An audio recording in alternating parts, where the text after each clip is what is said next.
जनशक्ती पक्षाचा कर्जमाफी झालीच पाहिजे, झालीच पाहिजे, झालीच पाहिजे. 7/12 कोरा झालाच पाहिजे, 7/12 कोरा झालाच पाहिजे. गरमी सरकारचे करायचं काय? खाली डोकं वर पाय. शेतकरी कर्जमाफी व विविध मागण्यांसाठी प्रहार जनशक्ती पक्षाच्या वतीने आज गुरुवारी प्रहार पक्षाचे संस्थापक बच्चू कडू यांच्या मार्गदर्शनाखाली राज्यभर आंदोलन करण्यात येत असून त्याचाच एक भाग म्हणून कोपरगाव शहरातील टाकळी फाटा येथे प्रहार जनशक्ती पक्षाच्या वतीने शेतकऱ्यांच्या कर्जमाफीसह विविध मागण्यांसाठी रास्ता रोको आंदोलन केले।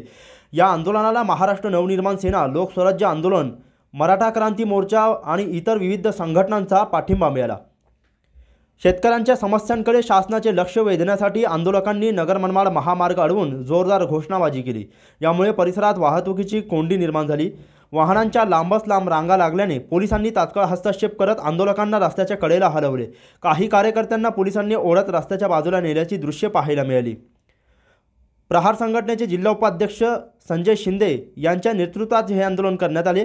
प्रहार संघटनेने स्पष्ट केले की शेतकऱ्यांच्या न्याय हक्कासाठी हे आंदोलन होते आणि जोपर्यंत मागण्या मान्य होत नाही तोपर्यंत संघर्ष सुरूच राहील। आंदोलनादरम्यान कार्यकर्त्यांनी शासनाविरोधात जोरदार घोषणा देत तीव्र असंतोष व्यक्त केला। यावेळी मनसेच्या वतीने तालुकाध्यक्ष अनिल गायकवाड आणि अनिल गाडे व मनसैनिकांनी उपस्थित राहून या आंदोलनाला पाठिंबा दिला। तसेच मराठा क्रांती मोर्चाचे ॲडव्होकेट योगेश खालकर आणि लोकस्वराज्य आंदोलनाचे ॲडव्होकेट नितीन पोळ यांनी देखील उपस्थित राहून आंदोलनाला पाठिंबा दिला। यावेळी प्रहार संघटनेचे सागर अहिरे, बद्रीनाथ शिंदे, विलास परजने, हरिश्चंद्र शिंदे, संदीप शिंदे, दत्तात्रय भोसले, पोपट जगताप, अरुण वाघमारे, प्रवीण भुजाडे, भाऊसाहेब सांगळे, गोरख उसरे आदींसह दिव्यांग बांधव आणि प्रहार संघटनेचे पदाधिकारी कार्यकर्ते मोठ्या संख्येने उपस्थित होते। यावेळी कोपरगाव शहर पोलीस ठाण्याचे पोलीस निरीक्षक रामकृष्ण कुंभार यांनी कडेकोट बंदोबस्त तैनात केला होता।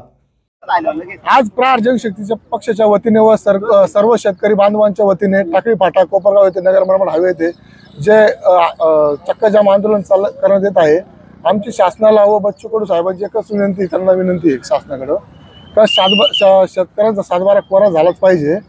एवढी 2024 इलेक्शनमध्ये महाराष्ट्र सरकारने जेव्हा आश्वासन दिलं होतं शेतकऱ्यांना का 7/12 कोरा करू, आतापर्यंत 6 महिने झाले इलेक्शन होऊन, पण 7/12 अजूनपर्यंत कोरा झालेला नाही।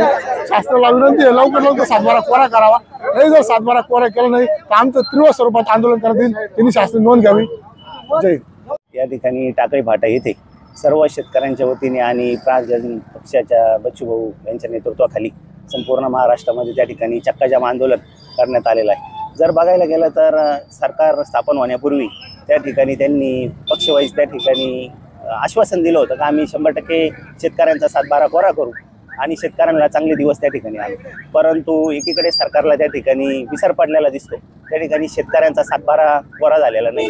त्याच्यामुळे प्रमुख मागणी घेऊन आम्ही शेतकऱ्यांचा त्या ठिकाणी 7/12 कोरा झाला पाहिजे। दुधामधली ती भेसळ आहे ती थांबली पाहिजे। त्या ठिकाणी प्रति लिटर गाईच्या दुधाला 50 रुपये भाव, म्हशीच्या दुधाला त्या ठिकाणी 60 रुपये भाव त्या ठिकाणी मिळाला पाहिजे। दिव्यांगांना त्या ठिकाणी देखील मानधन त्या ठिकाणी वाढवलं पाहिजे। अशा विविध मागण्या घेऊन त्या ठिकाणी चक्काजाम आंदोलन या ठिकाणी करण्यात येत आहे। सरकारने जे शेतकऱ्याला फसायचं काम चालवलेलं आहे, या सरकारने कुठेतरी थांबवलं पाहिजे। जर या सरकारने जर थांबवलं नाही तर यांना आहे ना मंत्रालय सुद्धा फिरून देणं कठीण करणार आहे आम्ही। एक लक्षात ठेवा, हे सरकार माजलेवाणी करून राहिले। हे तिन्ही सरकार आहे ना आरामखोर आहे। हे सरकारला आहे ना पायावर आणल्याशिवाय राहणार नाही आम्ही। हे सरकार करतो काय? या सरकारला आहे ना जाग आणल्याशिवाय आम्ही राहणार नाही। या सरकारचे हात पाय यांची गाडी तोडल्याशिवाय आम्ही राहणार नाही। या सरकारला आहे ना वस्तीवर आणल्याशिवाय राहणार नाही। हे जे सरकार आहे हे स्वतःला हिंदुत्ववादी म्हणतं। 95% पेक्षा जास्त शेतकरी हे हिंदू असताना हिंदू शेतकऱ्यांचे दर दिवसाला 10 शेतकरी हे आत्महत्या करीत आहे। मग या हिंदू शेतकऱ्यांबद्दल सरकारला कळवा नाही का? शेतकऱ्यांचा 7/12 त्यांनी रामाच्या नावाने हे मत मागतात, म्हणून रामाचं वचन जर यांना पाळायचं असेल तर शेतकऱ्यांची कर्जमाफी झालीच पाहिजे, झालीच पाहिजे। आज कोपरगाव शहरात नव्हे तर संपूर्ण महाराष्ट्रात बच्चू भाऊ कडू यांच्या नेतृत्वाखाली रस्ता रोको आंदोलन करण्याचं आयोजन करण्यात आलं होतं। या आंदोलनाचा उद्देश हा होता की शेतकऱ्यांना कर्जमाफी झाली पाहिजे। गेल्या अनेक वर्षापासून आपण बघतो या देशातला केंद्रातलं सरकार असो किंवा राज्यातलं सरकार असो, ज्यावेळेस निवडणुका असतात त्यावेळेस शेतकऱ्यांच्या कर्जमाफीचा प्रश्न मांडला जातो, शेतकऱ्यांना कर्जमाफीचं आश्वासन दिलं जातं। मात्र गेल्या काही वर्ष सत्तेत असताना देखील या लोकांनी शेतकऱ्याच्या कर्जमाफीकडे दुर्लक्ष केलेलं आहे आपण बघितलं असताना 60 ते 70% आमदार असतील किंवा खासदार असतील शेतकरी म्हणून, शेतकऱ्याचे प्रतिनिधित्व म्हणून ज्यावेळेस निवडून जातात त्यावेळेस त्यांना जाणीवपूर्वक या शेतकऱ्यांच्या प्रश्नाचा विसर पडतो. खरं तर 7वा वेतन आयोग लागू होण्याकरता संपूर्ण प्रशासन एकत्र येतं. शेतकऱ्यांच्या प्रश्नाकरता मात्र एकही आमदार खासदार आपला शब्द बोलत नाही. आज बघितलं गेल्या काही दिवसापासून शेतकऱ्यांच्या विषयी हेटाळणीपूर्वक वक्तव्य केलं जातं. शेतकऱ्यांना दिलं जाणारं अनुदान, त्या अनुदानातून तुम्ही चपला घेतात, बुटं घेतात, यांच्या ह्या हरामखोरांनी हे पैसे खिशातून दिलेले असतात का? दुसऱ्या प्रकारे महाराष्ट्रातला कृषी मंत्री मंत्रालयात शेतकऱ्यांचे प्रश्न मांडण्याऐवजी स्वामीनाथन समितीच्या आयोगाप्रमाणे आयोजित केलेल्या भाववाढीचे प्रश्न मांडण्याऐवजी जर रमी खेळत असेल